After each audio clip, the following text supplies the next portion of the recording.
What's going on, everybody? Welcome into another episode of HBCU Huddle. I am CJ.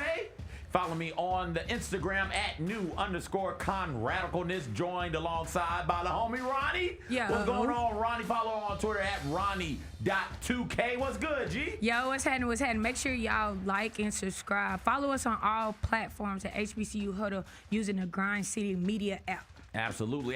No Mike this week. He's away. Family stuff has pulled him away. Got a big wedding to get to. So shout out to Mike Wallace. He's not here. But Black is downstairs keeping us in line. She's here as always. What? I wish Black Kyra, was don't start. Look. I wish. Because I did it. We got a great show for you guys lined up. We're going to share with us, because of the success of Spider-Man, one of the more popular movies ever to be released opening weekend, and it's looking like that trend is going to continue as Spider-Man chases the $1 billion mark. Because of the success of Spider-Man, we decided we'd share with you our favorite superheroes of all time. So we got that coming up in the Pick Six. I don't know if you've heard it or not. Tuskegee has hopped in some water, not necessarily hot, not turbulent, but they're in lukewarm. They're in some water about dress code and things of that nature. So we figured, hey, I'm a Tuskegee alum, proud Tuskegee alum. Gotta talk about it. We got a fashion correspondent, Sherm. He's going to hop on and talk to us. Sherm from Sneak Fest is going to hop on and talk to us about that. We've got some great interviews from Bethune-Cookman coach Raymond Woodie from SWAC Media Day. We'll also hear from standouts Christian Loving and what's my man's name? Steven Sparrow from Bethune-Cookman as well. So we got all of that plus so much more. Let's get things started, though. It's back. It's football season. The preseason polls are out here. We talked about the inaugural Black College Football poll last show. The Box to Roll preseason poll came out this week as well. And we've got the coaches poll right here. South Carolina State, Prairie View, A&M, Alabama State, all receiving votes for first place, all in the top three, followed by Jackson State at 4, North Carolina Central at 5, Delaware State 6, Grambling State 7, Texas Southern, Bethune-Cookman, Alcorn State. Round out your top 10. Ronnie, what stands out to you? Alcorn State on there. Well, Alcorn State finished last year 10th in the coaches poll, if I remember correctly. Did they? I think so, yeah. Did they ended up getting in there like last minute or whatever? Yeah. Oh, I mean, But PV got two number one votes from coaches, and then what was that Jackson State got? Jackson State did not get first place vote. Who the other person? Alabama State. Okay. So South Carolina State got 12 first place votes. Prairie View A&M got 2. Alabama State got 2. I ain't mad at that. I'm not mad at that. Are we selling Jackson State short? I don't think we selling. I just don't think the hype is around Jackson State anymore, and now everybody kind of like they're picking their teams. I think that this time of the year, I hear what you're saying, and we'll get to mine, and you find out where I have Jackson State in the next segment. You got a number 2, don't you? I know you do. Listen, I know you do. We'll find out next segment. TC Taylor has done a tremendous job there. Has. Since getting to Jackson, since taking over for Coach Prime at Jackson State. 28-9 overall record, 20-4 conference record, 1 regular season conference loss the last 2 seasons, coupled with 26 all SWAC selections since he's been there. And it just seems like TC Taylor is, at this time of the year, is, hey, coaches I can trust. And feels like TC Taylor routinely has Jackson State competing at a high level, high enough level to win the SWAC. You think about his worst season in the SWAC was his first season where they went 5-3 in conference. Ever since then, man, it's been 1 loss here, 1 loss there, coupled with a Celebration Bowl championship to boot. My fear is we're selling Jackson State a bit short this season. I just think those losses that they did actually lose was games that they shouldn't have lost, and I think that's Grambling State. You know what I mean? Gotcha. Like there's no way Jackson State with the team that they had. Well, even though Grambling was playing really good last year, but the team that they had, they shouldn't have lost that game, especially not in Vegas. Yeah, especially not in Vegas. Yeah, and when you take a look at where some of the differences are, in the preseason box to roll coaches poll and the preseason Black college football poll, Jackson State and Alabama State are flopped. So it goes in the Black college football poll, South Carolina State, Prairie View A&M, then Jackson State. And it's basically, it looks like it not looks like what it is the top 3 teams from last season. Though Prairie View A&M ended up in the SWAC championship game. Jackson State ended up in the SWAC championship game. South Carolina State won the MEAC last year, followed by Alabama State, North Carolina Central, Delaware State. Those 2 are flip-flopped, I do believe, as well in the preseason coaches poll. And that might be the difference. No, North Carolina Central and Delaware State are 5 and 6. But like it's the polls are very similar right now in the preseason. I think that everybody will tell you, hey, South Carolina State, Prairie View A&M, Alabama State, Jackson State, and one of North Carolina Central or Delaware State. Those are the teams at the top, the creme de la creme of Black college football this season in the FCS. Are these broke down based on how hard their schedules are? How their schedules are? I think you could take that. It depends on how you want to do it as a voter. Yeah. You could take schedule strength into account later in the season. Preseason, you're not worried about that. Preseason, you're focused more on, hey, who's going to be good this season? The game's got to play out. And you look at, for me, I don't want to speak for any of the other voters. For me, I take a look at strength of schedule when 2 teams are tied. So if I've got a 6-2 Bethune-Cookman and a 6-2 Alabama A&M, it's like, okay, they hadn't played each other yet. All right, which one am I going to give the edge to in this particular week? And it depends on what side they on too, right? Like whether they East or West. Well, it only depends on that from hey, what are we going to do end of the season from a conference championship standpoint? Just from me as a voter, from a strict voting standpoint, then I would take in strength of schedule. So if I for your point, if I got 6-2 Texas Southern and 6-2 Bethune-Cookman, then I'll start looking at the strength of schedule and say, okay, which one they hadn't played head to head, they won't play head to head. But which one has had the tougher road so far? And just because it's tough. And then how did they perform? Yeah, and just so it's tough, just because Bethune-Cookman might have in this fictitious situation, just because Bethune-Cookman might have had a tougher first 8 weeks, that doesn't mean that weeks 9, 10, 11, 12, they'll remain with a tougher strength of schedule. And it's a very fluid situation. College football is a living, breathing thing that changes constantly throughout the course of the season.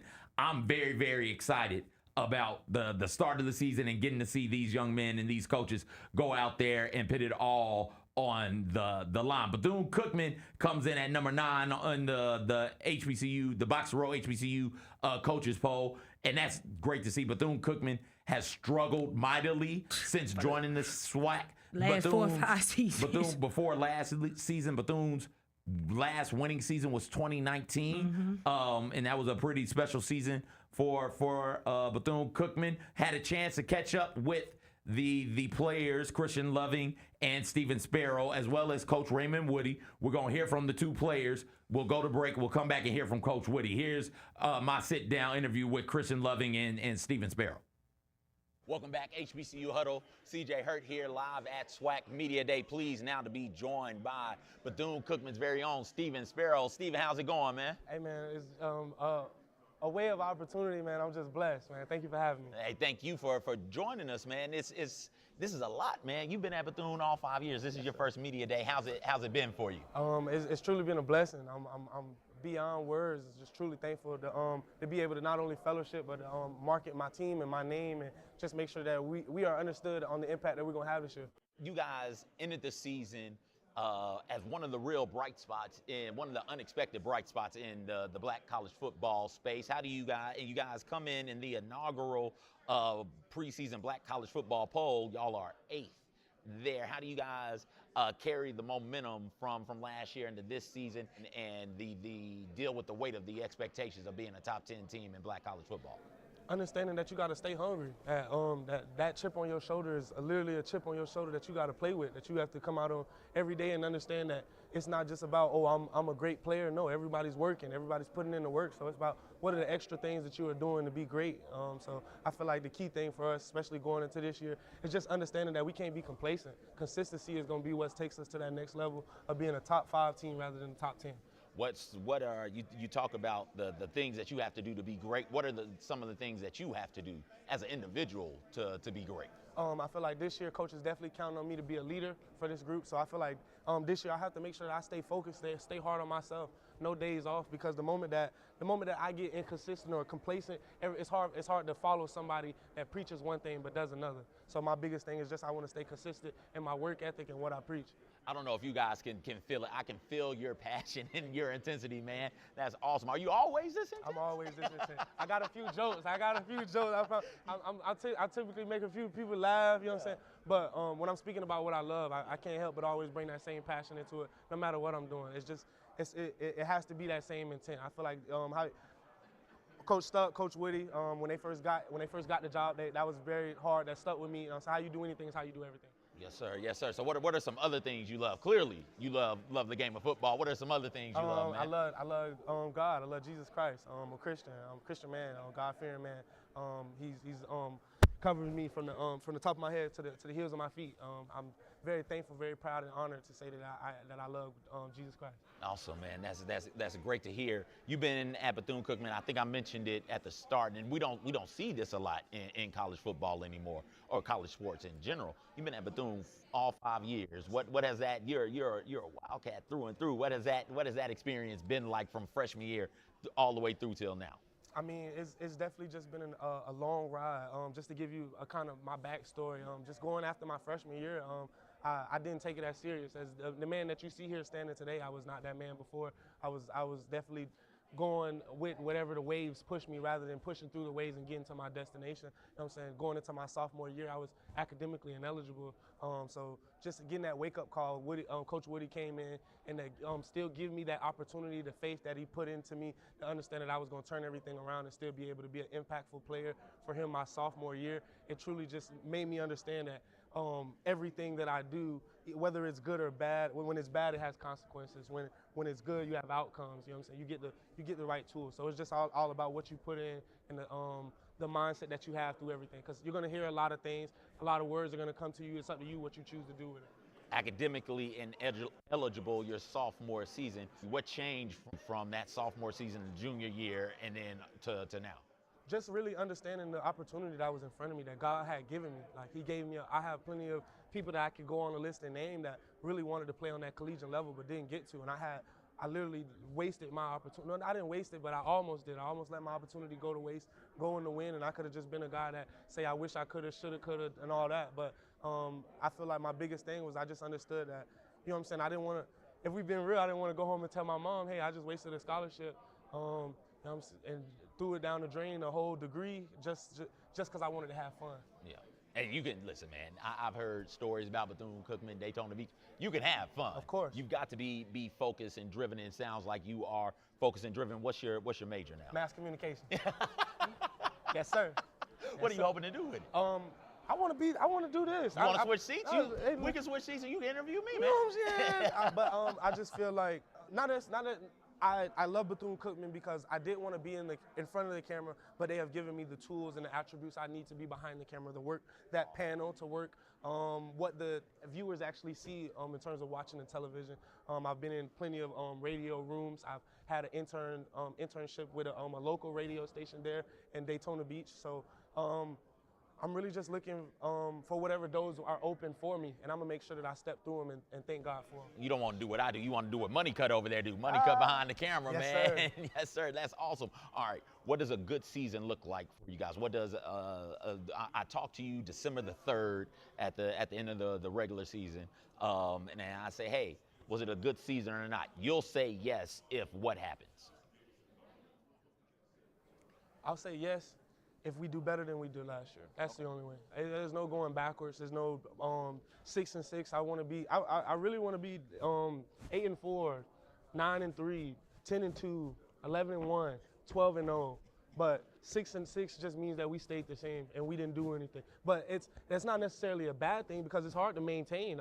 I give props to everyone every team that's in the SWAC. Like there's no going to be a walk in the park through any game. So to finish with a positive record, but also just to make sure that we finish with less mistakes involving us. I want less penalties on the field. I want more camaraderie on the field, off the field. You know what I'm saying? Just truly being that we break it down on family a lot, and I feel like it's truly important to build that family chemistry, that true I won't let my brother down aspect of the game. And I feel like if we do that, when we do that, we will be a top contender for the Celebration Bowl, for the SWAC Championship. We will be a top 5 team. Stephen, thank you so much, man. Good luck the rest of the season, brother. I appreciate you having me. Appreciate it. Stephen Sparrow, Bethune-Cookman.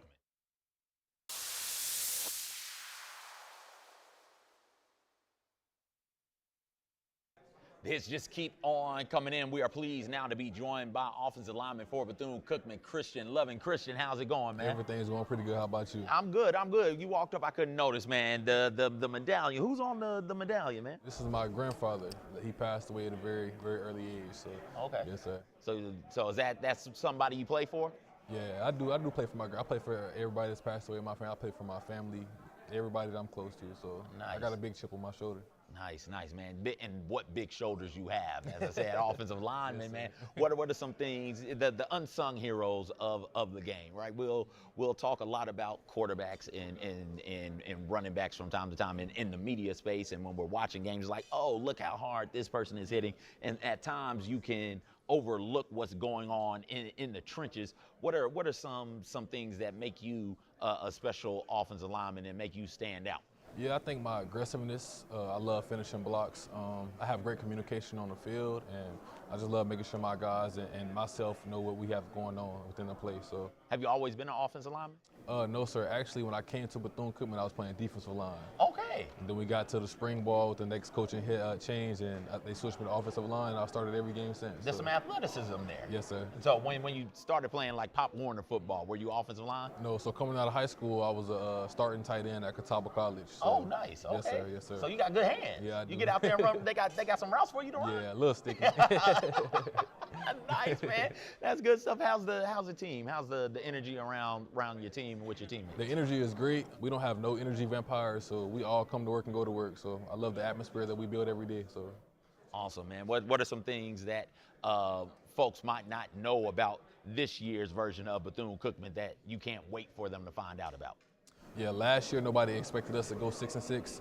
This year everybody expects us to come back and play strong like how we always do. So I think I'm looking forward to it to the season. So you bring it up. Nobody expected you guys to go 6-6, and you did. It's surprising. How do you guys keep that momentum and continue to carry that all the way through to this season? It's a new season, man. Yeah, new season. Now it's no longer a surprise. So we come to work and go to work every day. We go by the saying, hungry dogs run faster, and we're going to live by that. So. Awesome. Christian, thank you so much for joining us today. I do appreciate it. Christian Loving, Bethune-Cookman. Yes, sir. Thank you.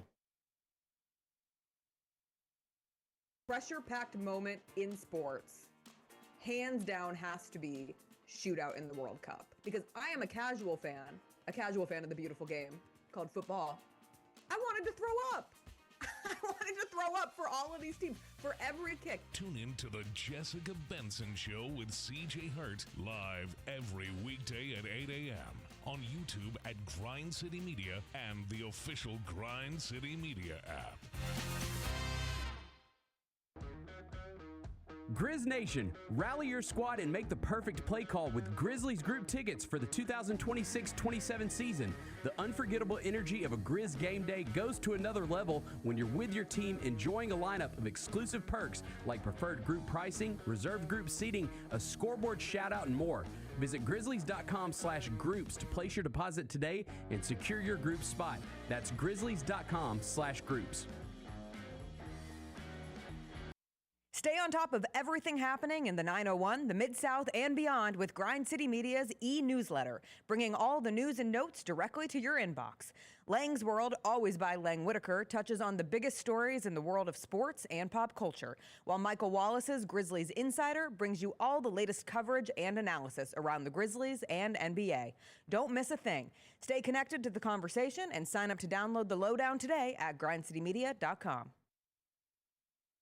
Bennett, the NBA Cup Championship game next season is going to be played at historic Hinkle Fieldhouse on campus at Butler University. You tell me, some people are calling it a disaster. I would argue it's not only not a disaster, it's an improvement. The idea of let's take this cool new thing and put it in Las Vegas made sense on a very surface level. Yeah. The Gary Parrish Show, live on weekdays at 10 a.m. on YouTube at Grind City Media and the official Grind City Media app. The Grizzlies are on their way to a new era, and now's the perfect time to buy in and secure your seat to witness history. With the 2026-27 half-season tickets, you can see the future take shape in real time. With a talented draft class joining our young core and starting this season, half-season ticket holders can own the moments with all new MVP benefits, including inside access to exclusive events, perks that match your passion, and rewards that take your fan experience to the next level. More information, visit grizzlies.com/tickets or just call 901-888-HOOP or grizzlies.com/tickets. Whole city turns up. Where the best belong. Level up. Shit, level up. 901 to the world, let them know we gotta level up. Yeah, level up. Bluff City show out, gotta level up. Level up. Shit, level up. Got soul, got heart, got pride, gotta level up. Yeah, level up. 901 to the world, let them know we gotta level up.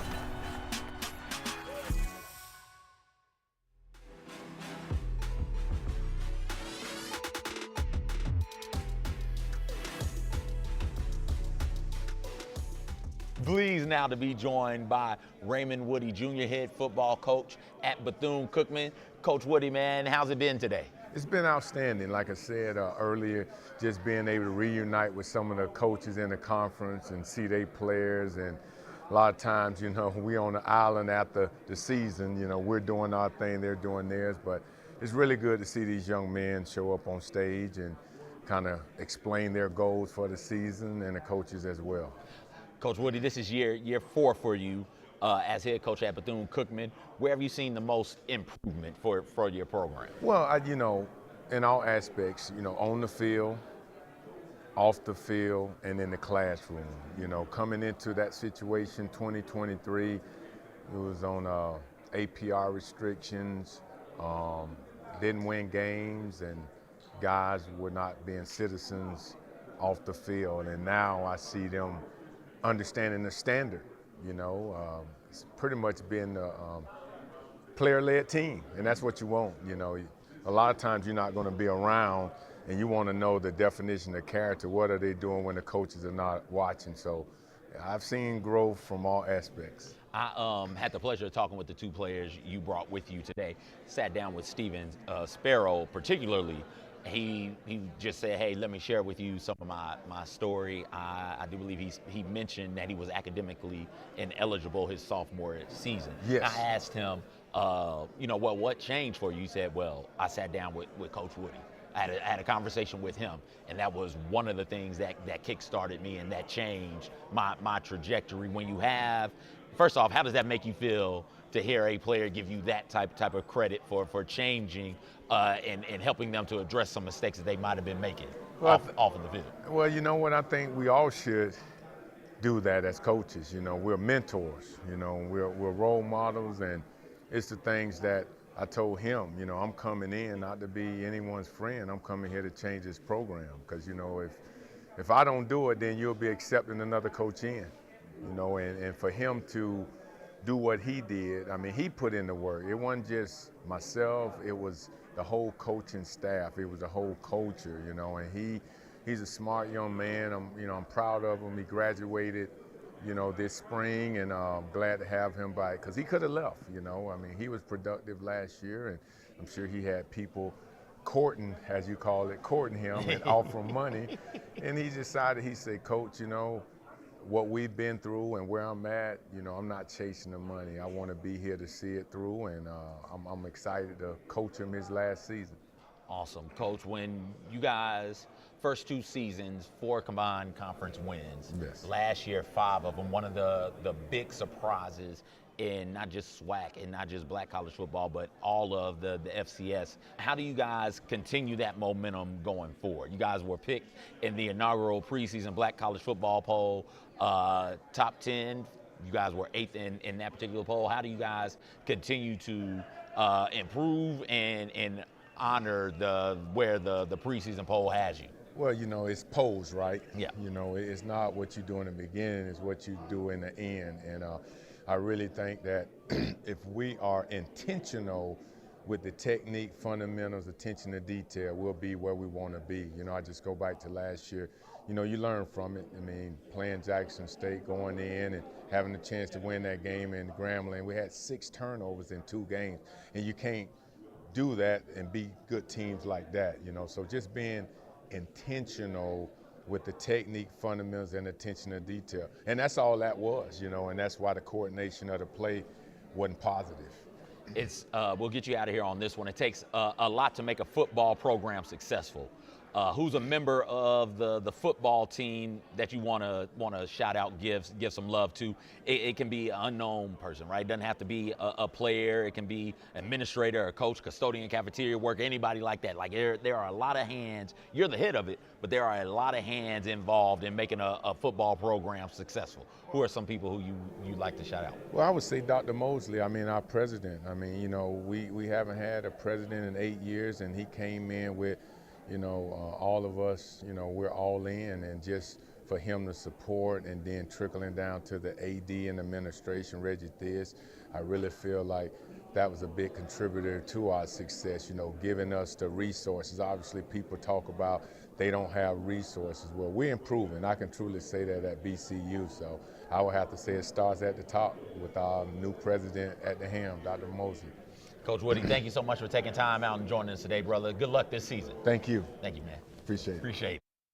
Thank you to Coach Woodie. Thank you again to Stephen Sparrow, who is a preseason All-SWAC selection, and Christian Loving, who finished last year, 2nd team All-SWAC, and starts this year on the preseason All-SWAC list. That was great to get to sit down and talk to them and hear some of their story. Now it's time for my preseason poll. Get ready for it. My preseason ballot, excuse me.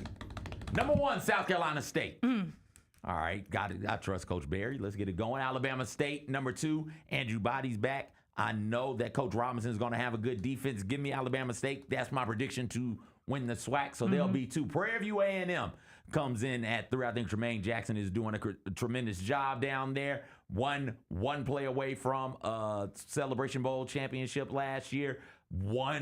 Like a handful of plays away from beating Alabama State on the road, won the SWAC last year. Give me them at 3. Number 4, Jackson State. We talked about it. Am I selling them short?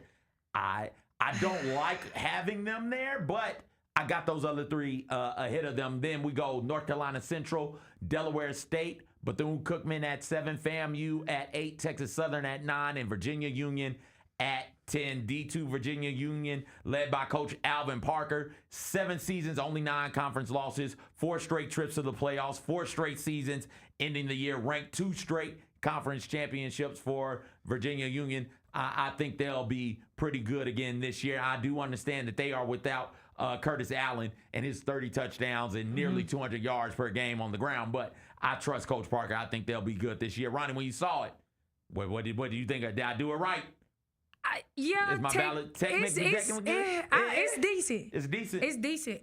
It's decent. I'm glad that you didn't have Alcorn on there because I don't know why they did. I don't think Alcorn will be top 10. Okay. I highly doubt Alcorn will be top 10.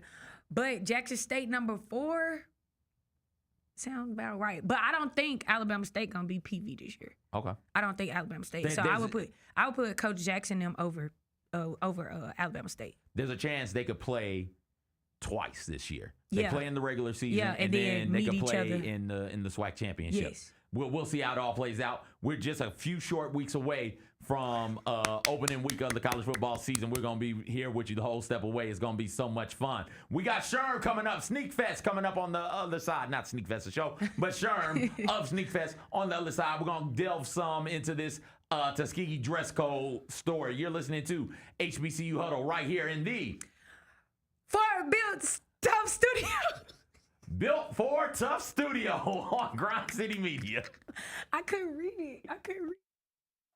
Get ready, Grizzlies fans. It is time for the Surfside Can Shuffle. Can you keep up with the cans and find Mac the Crab?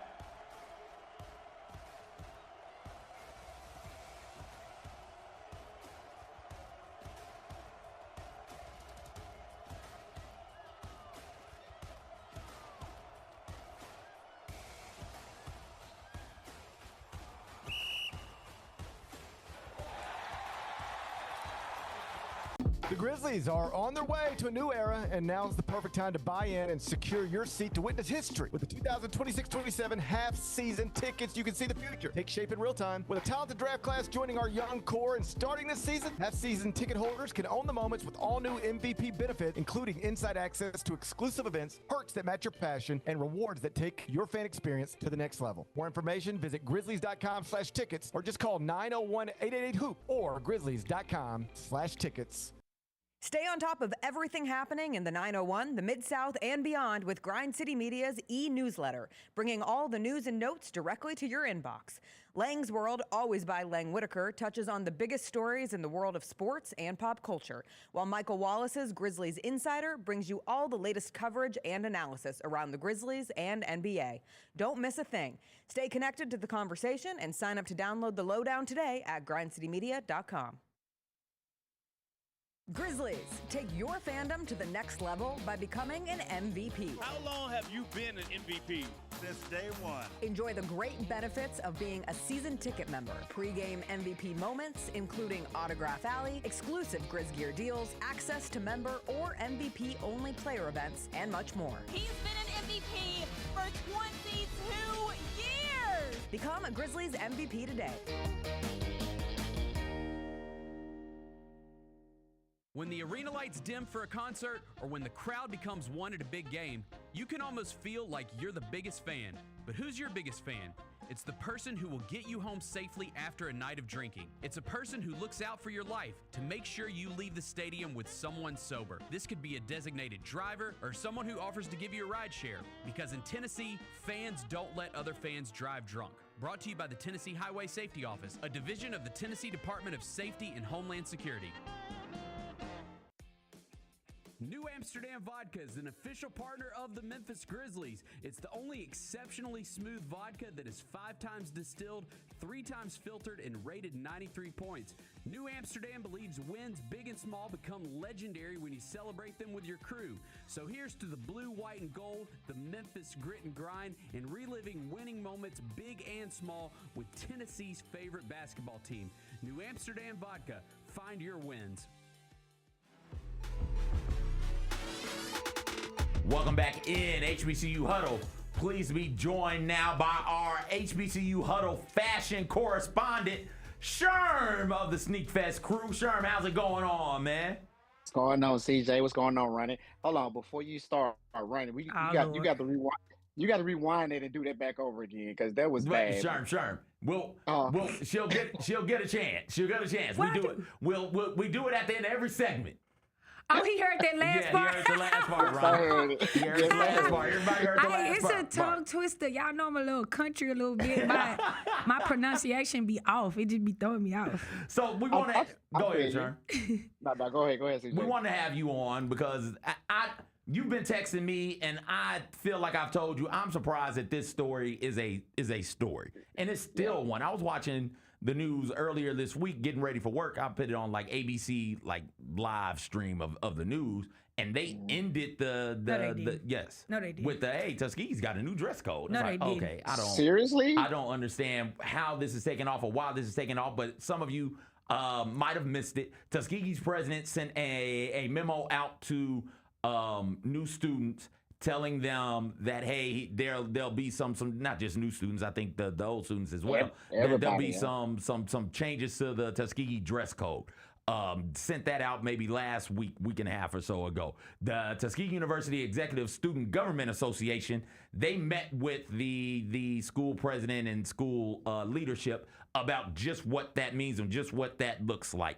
Some key points from the executive SGA memo to me. All of the policies in Dr. Brown's memo, that's the president, are not new. Students are not required to wear business attire every day. There'll be select days where they have to. There are some issues with transportation. If you're in business clothes, if you're in suit, if you're in pencil skirt, listen, Tuskegee is a different type of heat. Tuskegee is the hottest I've ever been, ever. And so you can't be walking from bioethics to Armstrong or from engineering building to the business building, right? No like shade. there's none shade. going through the valley. I already know. Okay, No and shade. so they're trying to work out transportation issues. Also, right there's not enough parking on campus.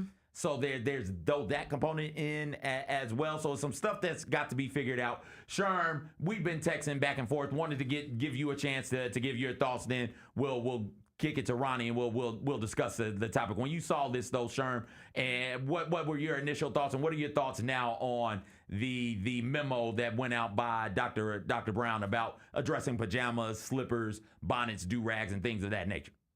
I mean, like you said, when it came out, I sent it to you and I sent it to Mike. So all three of us kind of been texting about it. So why not have a group with Ronnie also? Wow, I ain't in the group chat. Wow. Mike, he was texting me individually. He didn't have me and Mike in there. Okay, all right. So we're gonna start there. Brother, I do need to get your number so we can start that up. But my take on it is that I feel like, I know you said that he said that it's nothing new, but I think it's more publicized now because everything in this world now is just so publicized on whatever little thing you do is gonna go viral. I don't mind the idea of the school or any school telling students or kids or grown-ups, whoever it is, to not wear bunnies or to wear do-rags and stuff to class pajamas and stuff. To me, that is a big pet peeve of mine. My daughters know that. My wife even know that. Like, do not walk out this house looking like that, like you don't know how to dress. Because as soon as you walk out this house, like you represent not only yourself, but you represent your whole family. So if you walk around campus with a do-rag on or a bonnet on or some pajamas on, it's like to me, that's just my personal opinion. I just feel like you don't care. Even though you're going to class to get an education, that's the biggest thing. But at the same time, it's like, get yourself prepared for the world, because once you finish college, your next level is to possibly go into a career of a corporation or of your own business. So if you don't start to do that now, I feel like you'll carry that same outlook. Oh, that's not true. That's not true. That's not true. It's not true, Sherman. You know that's not true. Sherman, you're not. I was waiting on my take. I was waiting on my take. You're not hop in here now. We just gonna talk. We're not taking turns on this. Sure, like you're not dressed professionally right now.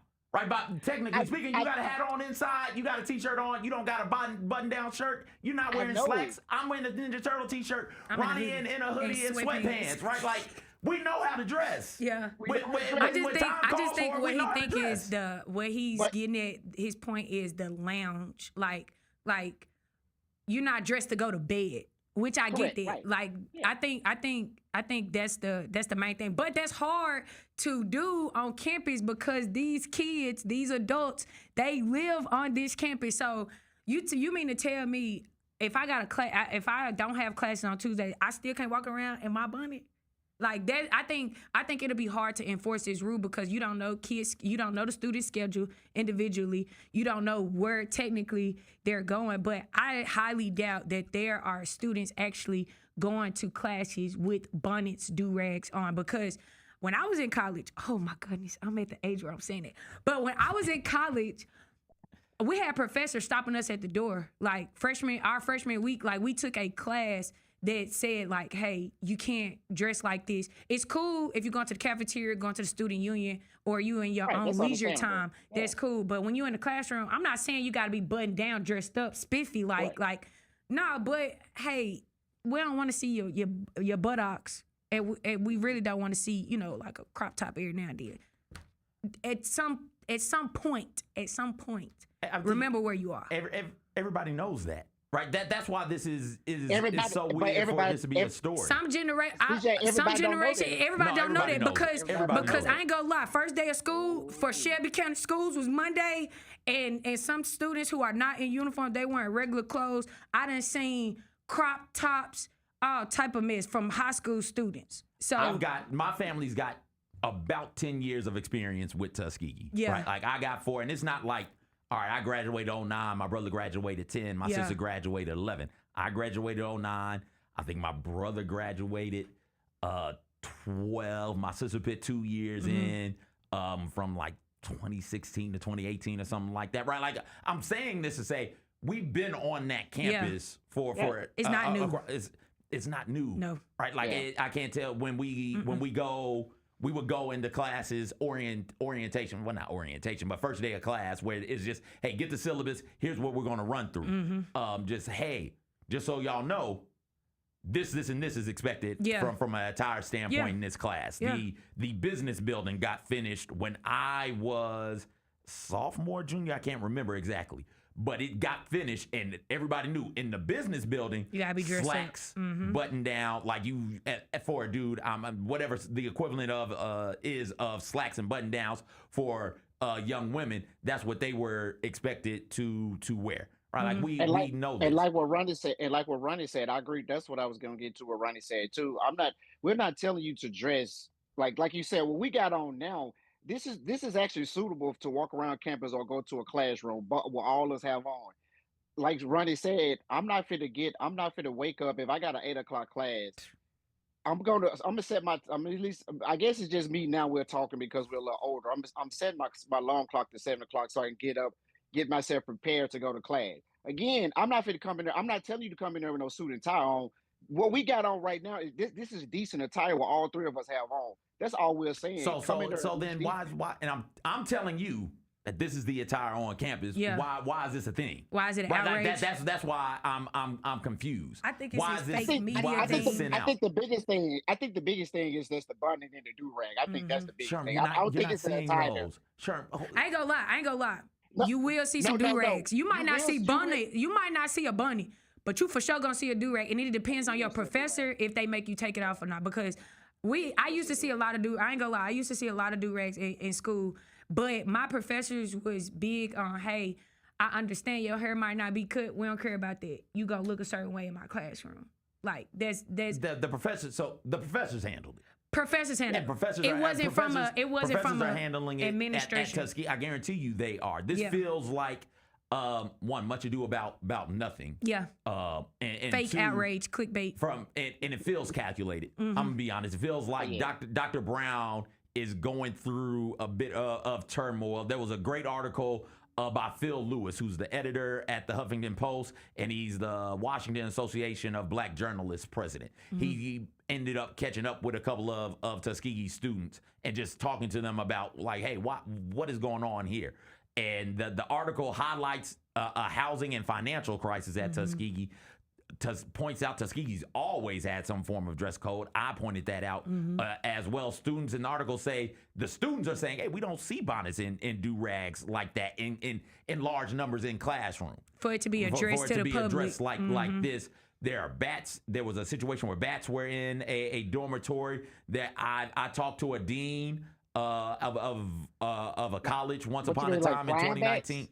Yeah. Like Batman. Talk to a dean that the science buildings have mold in them. So Carver and Armstrong, maybe Tuskegee has dealt with it, maybe not. But that's one of those things. Over 1,000 students have been moved off campus because of housing shortages, right? So there are actual things of note going on campus, and this feels like a bit of misdirection from school administration to get people talking about something else and maybe to curry favor with a certain type of black person. This feels like at times we can over police ourselves. This feels like one of those times for me. Let me tell you, I was in sweatpants. And slides. And check it out. That senior year, I was in pajamas. I was. Like that. I had one Friday class at like 9:30. Yeah, I was going in there in pajamas because my weekend had gotten started.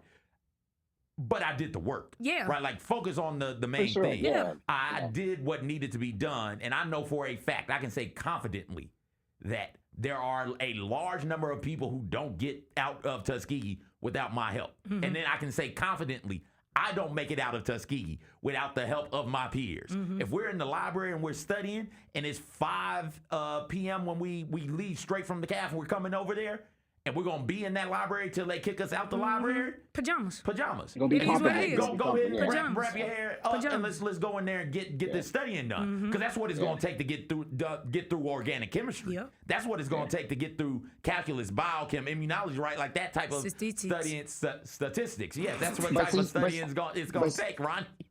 But CJ, let me jump in on that. What you just said. You saying that you'll do that every now and then, from what they try to portray on the story, is making it seem like that every time students come to class, this is what they got on. But I do like what you said too as well too. Like I did like on the comments on social media, like all the students that's timing in, they just like, y'all worrying about abundant and dress codes. Let's talk about all these other issues we have with dormitory and all this stuff here with the mold and all this stuff there. I thought that was a big issue. That's a good point of them trying to say, okay, like you said, running, let's throw this story out here so we can take away from the other issues that we have, so we don't have to put a lot on those other issues. I hate that it's gotten to this point, right? Like there's I want to speak for anybody else's HBCU, but it feels like with all of our HBCUs, we overlook certain shortcomings out of respect, and we understand. Right, like funding is not there. We get it. Funding but is come not on, there. man. Right. Come so on, man. like we're going to overlook some things. We need you to overlook some things. We're going to work together here Let's to compromise. push this forward. Let's compromise. But when you're actively throwing the students under the bus here, and over an issue that again from the students' mouths and from me, an alum, like it's not an issue. I go on that. I've been on that campus since I graduated. Yes. Never noticed a do-rag or First of all, everybody want to look good. You know exactly. And everybody want to look good, especially on Chicken Wednesday. Oh, come on, man. Chicken the Wednesday, Fish Friday. A fashion show. Fish Friday. Come Fish on, man. Friday. The only time I just seen like pajamas is early in the morning, like that 7:30 time when the cafeteria just opened, classes haven't begun, people trying to get in, get breakfast in, and go back out and get ready get ready for classes, which is understandable. Which if you're just in and out, cool or whatever. But like, there's always a time and a place, and I think in college that's the time to figure out the time and places to dress appropriately, inappropriately. In different settings. And college is such a weird place. I love that. It is. College is because you live there. You do live there. You live there. You do live there. You do everything there. You party. It is a place of professionalism. You wash. You do classes. All of it. Business. Some people actually got like side businesses like within this. It's a whole community. Like it's hard. It's gonna be hard for them to strictly enforce. Hey. Yeah, it's gonna be hard. It's gonna be hard to enforce. They're not gonna enforce it. They're not gonna enforce it. Because it's not about enforcing it. But we're gonna address it because it was made public. I think the students made it public, like on their socials, and it became and that story got picked up from some blogs, and then it became public to where the administration had to say something to not receive so much backlash on the social media end. Because at that point, when I got on social media, everybody was like, "Oh, Tuskegee is taking away black spaces for kids." No, it's not. These policies have been in place. Yeah, we dug too much into it. These policies have been in place. Valley been telling students, you can't come into the cafeteria with a bonnet on. It just is what it is. You can't come into the cafeteria. Monday through Friday, you cannot come into the cafeteria with a bonnet on. You got execs coming through. It's a lot of people walking around campus trying to sponsor. We're trying to get funding for campus. But I think you understand if you're on a college campus. You do. Hey, these people live here. So like it's like all right. If I'm driving around on campus, or if Tuskegee's got a hotel, the Kellogg, right? If I'm staying at the Kellogg. If I'm staying at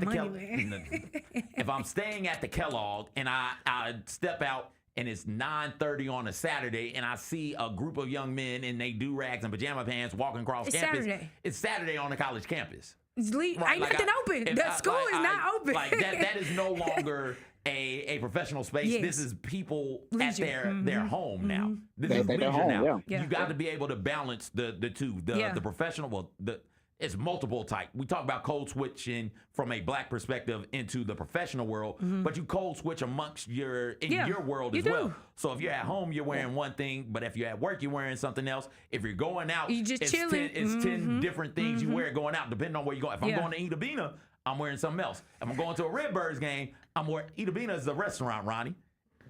If I'm going to the Redbirds game, I'm wearing something else.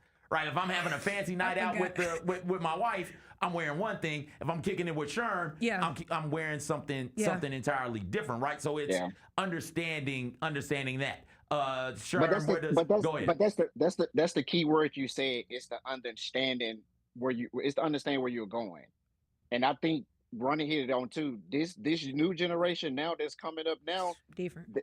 They do not. I'm telling you, CJ. They do not understand. You heard what Ronnie said. If you go back and look, me, my wife, and my youngest daughter was just talking about this. It popped up on my Instagram where it showed, like you said, Ronnie, these kids that just started high school this past week, and they already coming in there like, whoa, like. But that's always the case, right? When I was if we had social media in 2002 on the first day of school, it would be dudes in 10X shirts and quadruple X pants walking around out here. I'd rather them have on big clothes than little clothes. Ronnie. And you could say, like, we'll get out of here. Being in quadruple size pants over a mini skirt every day with gym shorts underneath. With two pairs of gym shorts underneath, two socks with some Sparrows and you still gonna see their ass, right? Like you still see that. That's how it is. Yeah. So I don't want to get too caught up in policing what young people are. Yeah, because you was going through it because we were young, right? Like every generation of youth has their My dad thing. Richard wasn't going for it. And you listen, man. All in all, this is to me much ado about nothing. They know what they're doing. Yeah, they know what they're doing. They know on presentation day what they need to wear. They know going to class what they need to wear. The classes professors send out forms for specific events. They say, hey, we're doing interviews. You are required to wear black button down tie and everything. Yeah. Like every event, like whether it's a social event, educational event, they'll send home a flyer and says, this is the dress code. So and they tell you. They tell you before you even sign up to go to this event or where you're about to go. Why am I getting a message from the president? Misdirection. Like from the admin. There's no need for that. They doing what you call it? False flag? No, not false flag. They doing what is it when they trying to save themselves from the media? What is the term? They trying to save themselves from the media. I don't know. We'll have to figure that out. We'll figure it out during the break. Thank you, man. We appreciate it. Sherm is our fashion correspondent. Sherm, where the Sneak Fest people? What are we doing now? Shout out to Mike, man. Shout out to Mike, man. At least you ain't have to wait. I ain't gonna say nothing. You ain't have to wait. I did. I just got it. I had to wait a whole season. Then so. So that's Sherm. We appreciate it, man. Where can the people find Sneak Fest? On all social media sites, Instagram, TikTok, X, all of that. You just go to Sneak Fest. You just type in Sneak Fest, how it's pronounced. So yeah, that's it. Sherm, thank you so much. That's Sherm, our HBCU Huddle fashion correspondent. Sherm, take care. We'll talk to you next time. On the other side, we got our pick six, Ronnie. We're going to share our favorite superheroes, our 6 favorite superheroes. You're listening to HBCU Huddle in the Built for Tough studio. That's right, on Grind City Media. Grizz Nation, rally your squad and make the perfect play call with Grizzlies group tickets for the 2026-27 season. The unforgettable energy of a Grizz game day goes to another level when you're with your team enjoying a lineup of exclusive perks like preferred group pricing, reserve group seating, a scoreboard shout-out, and more. Visit grizzlies.com/groups to place your deposit today and secure your group spot. That's grizzlies.com/groups. When the arena lights dim for a concert or when the crowd becomes one at a big game, you can almost feel like you're the biggest fan. But who's your biggest fan? It's the person who will get you home safely after a night of drinking. It's a person who looks out for your life to make sure you leave the stadium with someone sober. This could be a designated driver or someone who offers to give you a ride share. Because in Tennessee, fans don't let other fans drive drunk. Brought to you by the Tennessee Highway Safety Office, a division of the Tennessee Department of Safety and Homeland Security. Pressure-packed moment in sports, hands down, has to be shootout in the World Cup. Because I am a casual fan of the beautiful game called football. I wanted to throw up. I wanted to throw up for all of these teams, for every kick. Tune in to the Jessica Benson Show with CJ Hurt, live every weekday at 8 a.m. on YouTube at Grind City Media and the official Grind City Media app.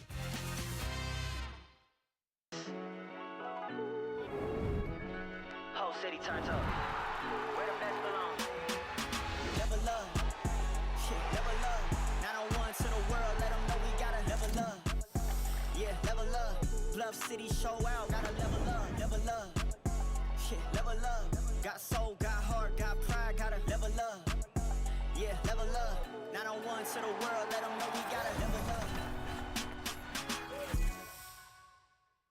The Grizzlies are on their way to a new era, and now's the perfect time to buy in and secure your seat to witness history. With the 2026-27 half-season tickets, you can see the future take shape in real time. With a talented draft class joining our young core and starting this season, half-season ticket holders can own the moments with all new MVP benefits, including inside access to exclusive events, perks that match your passion, and rewards that take your fan experience to the next level. More information, visit grizzlies.com/tickets or just call 901-888-HOOP or grizzlies.com/tickets. You got something fun cooking now, right? Here in Memphis, right? Where I think you're now seeing this level of excitement from everybody, especially this fan base. Yeah, for sure. I mean, like you said, you named a couple of them, but I think there's even more great players. I think we're a team who is going to really surprise people this year. We're going to be shockingly good to people. The Chris Vernon Show, live on weekdays at noon on YouTube at Grind City Media and the official Grind City Media app.